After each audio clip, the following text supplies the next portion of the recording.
Halo siswa Indonesia, pada kesempatan video kali ini kita akan belajar tentang alat ukur panjang yaitu jangka sorong dan mikrometer skrup. Kita akan belajar bagaimana menggunakan alat ukur tersebut dan membaca hasil pengukurannya. Nah, yang pertama adalah jangka sorong. Jangka sorong itu merupakan alat ukur panjang yang digunakan untuk mengukur benda yang ukurannya kecil dan tidak bisa digunakan untuk mengukur menggunakan penggaris. Nah, nilai skala terkecil jangka sorong adalah 0,01 cm atau 0,1 mm. Jadi, ketika kita menggunakan jangka sorong, ketelitian kita atau hasil pengukuran kita nanti itu bisa mencapai nilai 0,01 cm. Maksudnya seperti apa? Misal kita punya hasil pengukuran 120,25. Nah, 0,25 ini sentimeter ya, 0,25 ini bisa terbaca oleh jangka sorong karena skala terkecilnya adalah 0,01 cm. Jadi, misalkan kita punya, suatu penggaris, kita menggunakan suatu penggaris atau mistar, itu kan skala terkecilnya kan 0,1 cm. Maka hasil pengukuran penggaris ini hanya akan terbaca dengan skala paling kecil 0,1 cm. Jadi misalkan 120,25 ini dihasilkan dari 120 ditambah 0,25, maka nilai 0,25 ini tidak terbaca oleh penggaris. Jadi, kalau kita menggunakan jangka sorong, kita bisa punya ketelitian di 0,01 cm. Jadi, jangka sorong dan penggaris itu sama-sama alat ukur panjang, tapi ketelitiannya lebih besar jangka sorong karena nilai ketelitiannya lebih kecil. Selain untuk mengukur panjang, fungsi jangka sorong ya, untuk mengukur panjang, dia bisa juga untuk mengukur diameter luar suatu benda, diameter dalam suatu benda, dan mengukur kedalaman suatu lubang atau tabung, bangun ruang.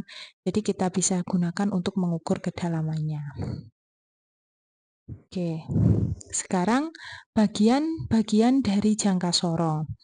Nah, pada jangka sorong itu terdapat yang namanya rahang tetap bawah. Nah, rahang tetap bawah ini nanti biasanya digunakan untuk mengukur panjang. Terus bisa juga digunakan untuk mengukur diameter luar. Ini ya rahang tetap bawah itu satu gandeng. Nah, yang atas ini namanya rahang tetap atas. Rahang tetap itu kan ada yang diam, rahang atas. Itu kan ada yang diam, rahang bawah juga ada yang diam.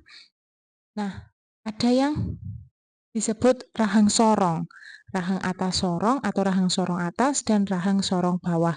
Yang ini nanti fungsinya untuk digerak-gerakkan sesuai dengan ukuran benda. Yang tetap ini akan paten, diam. Nah, ini adalah tombol pengunci.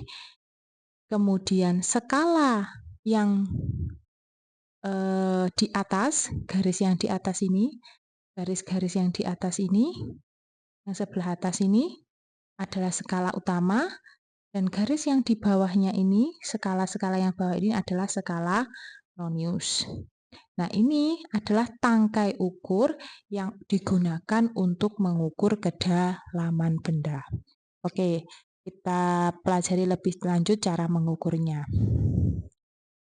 Nah, ini jangka sorong digunakan untuk mengukur panjang dan diameter luar. Nah, caranya, maaf. Nah, caranya adalah digerakkan ini, kita gerakkan ya. Ini untuk mengukur ketebalan benda atau mengukur ukuran benda. Nah, ini bagian luar ya. Jadi hanya untuk mengukur bagian luar seperti panjang. Oke, ini panjang tabung. Ini ketebalan suatu triplek. Kemudian untuk mengukur diameter luar. Nah, kita sorongkan rahang bawah sorongnya. Kemudian ketika sudah terletak pada satu titik yang pas, ya, itu digunakan pengunci untuk mengikat agar rahang sorong itu sudah tidak bergerak-gerak lagi. Baru nanti dibaca alat ukurnya. Lanjut untuk mengukur diameter dalam. Nah, perhatikan. Kalau diameter dalam kita menggunakan rahang sorong atas dan rahang tetap atas. Ya, kita gunakan rahang atas untuk mengukur diameter yang bagian dalam. Kalau yang bagian luar tadi menggunakan rahang bawah, kalau yang bagian diameter dalam itu menggunakan rahang atas. Diameter luar menggunakan rahang bawah, diameter dalam menggunakan rahang atas, seperti gambar ini. Kemudian untuk mengukur kedalaman tabung. Nah, mengukur kedalaman tabung itu menggunakan ujungnya. Ujung ini nanti diarahkan ke dalam tabung sampai ujung jangka sorong ini nanti menyentuh kedalaman tabung yang paling dasar. Kemudian kalau sudah sampai dasar, pengunci digunakan untuk mengunci agar rahang tidak bergerak-gerak. Nah, selanjutnya kita akan membaca hasil pengukuran dengan menggunakan jangka sorong. Nah, contohnya hasil pengukurannya seperti ini. Nah, kita punya hasil pengukuran dengan skalanya dalam satuan sentimeter, sehingga nanti menggunakan NST ini. NST itu kan nilai satuan terkecilnya juga dalam sentimeter. Kalau kita hasil pengukurannya milimeter, berarti nanti NST-nya tadi pakai 0,1 milimeter. Kita pakai senti. Jadi yang pertama adalah menentukan skala utama. Skala utama yang mana? Skala utama itu kan yang atas ya. Jadi ini yang atas adalah skala utama. Dan yang bawah, skala yang bawah adalah skala nonius. Nah, skala utama ini ditentukan yang letak garisnya sebelum angka 0 skala nonius. Angka 0-nya kan di sini ya. Berarti sebelum angka 0 kan adalah ini, skala ini. Ini kan nilainya adalah 1,1 cm. Berarti skala utamanya adalah 1,1 cm. Sedangkan skala noniusnya adalah yang dipilih adalah yang berhimpit dengan skala utama. Berhimpit, maka kita lihat skala nonius itu kan skala yang bawah ya. Yang dia berhimpit dengan atasnya. 0 bukan, 0,1 bukan, 1, 2, 3, 4 bukan ya. 5, nah ini, 6 ini kan berhimpit ya, berhimpit dengan atasnya. Berarti skala nonius itu yang dipilih ini, karena dia berhimpit dengan skala utama 2,3. Tapi yang dilihat skala noniusnya, bukan skala utamanya. Hanya dilihat berhimpit terhadap skala utama. Berarti skala noniusnya adalah 6. Nah, kemudian skala nonius ini nanti harus dikalikan dengan ketelitian jangka sorong. Tadi kan ketelitian jangka sorong 0,01 cm. Berarti 6 ini dikalikan 0,01. Berarti ini 1,1. Yang ini 6 dikali 0,1, 0,06. Maka hasil pengukurannya ini dijumlahkan. Berarti 6, 1, 1. Berarti 1,16 cm. Ini cara membaca hasil pengukuran menggunakan jangka sorong. Nah, ini ada latihan soal hasil pengukuran menggunakan jangka sorong. Silahkan dicoba untuk dikerjakan. Kita lanjutkan alat ukur panjang menggunakan mikrometer skrup. Mikrometer merupakan alat ukur yang memiliki fungsi hampir sama dengan jangka sorong, yaitu mengukur panjang suatu benda.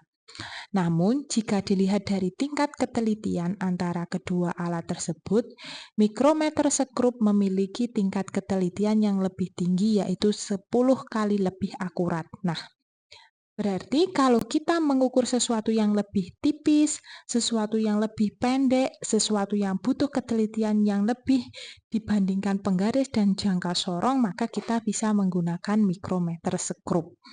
Nah, mikrometer skrup ini mempunyai NST atau nilai skala terkecil yaitu 0,01 mm. Sedangkan jangka sorong itu tadi kan memilikinya 0,01 cm atau 0,1 mm. Sedangkan penggaris hanya 0,1 cm. Maka sama-sama digunakan untuk mengukur panjang. Sesuatu yang lebih kecil yang butuh ketelitian ekstra, maka akan menggunakan alat ukur yang NST-nya lebih kecil. Jadi fungsinya hampir sama, juga mengukur panjang, mengukur ketebalan benda, tapi dia yang memiliki ketelitian yang lebih besar. Oke, lanjut. Bagian dari mikrometer skrup. Jadi di mikrometer skrup itu ada landasan poros, ada poros, kemudian ini selubung dalam. Selubung dalam ini terdiri dari skala utama ya, di dalamnya sini ada skala utama. Nah, selubung luar yang berputar ini nanti, ini membaca skala nonius. Di sini ada kunci poros untuk mengunci ketika benda itu sudah terletak di sini dalam keadaan yang sudah tepat, kemudian agar poros ini tidak bergerak-gerak lagi, maka ini bisa dikunci. Kemudian ini namanya roda bergigi. Oke, sekarang bagaimana cara menggunakan mikrometer? Nah, bisa kita lihat. Kita masukkan benda ke dalam poros, kemudian selubung luar yang terdiri dari skala nonius ini nanti diputar sampai poros ini tepat berhimpit dengan benda. Kalau sudah berhimpit, silahkan dikunci dengan pengunci ini agar poros tidak bergerak-gerak. Setelah itu, hasil pengukuran bisa dibaca melalui hitungan skala utama dan skala nonius di sini. Nah, berikut cara membaca hasil pengukuran menggunakan mikrometer skrup. Nah, ini ada contoh hasil pengukuran dengan mikrometer skrup. Cara membacanya yang pertama adalah tentukan skala utama.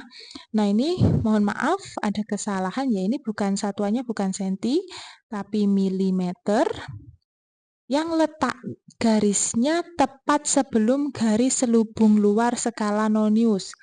Berarti ini kan skala utamanya ya, ini skala utamanya. Yang selubung luar ini skala noniusnya. Nah, tepat sebelum garis selubung luar skala nonius, garis selubung luarnya kan ini. Berarti skala utamanya kan ini, yang tepat sebelum garisnya. Jadi nilai skala utamanya adalah 5,5 mm. Kemudian tentukan skala nonius yang berhimpit dengan sumbu skala utama. Oke, sumbu skala utamanya kan ini namanya sumbu. Maka yang berhimpit adalah ini. Yang dihimpit dengan garis sumbunya skala utama adalah ini. Berarti nilai skala noniusnya adalah ini 30, berarti ini adalah 31. Kalikan hasil skala nonius dengan ketelitian skala. Ketelitiannya tadi kan 0,01 mili, berarti 31 dikali 0,01. Maka ini 5,5. Nah, yang ini adalah 31 kali 0,01 adalah 0,31. Kemudian dijumlahkan hasilnya skala utama dan skala nonius. Berarti ini 1, 5 tambah 3, 8, ini 5. 5,81 satuannya adalah milimeter. Oke, semoga paham.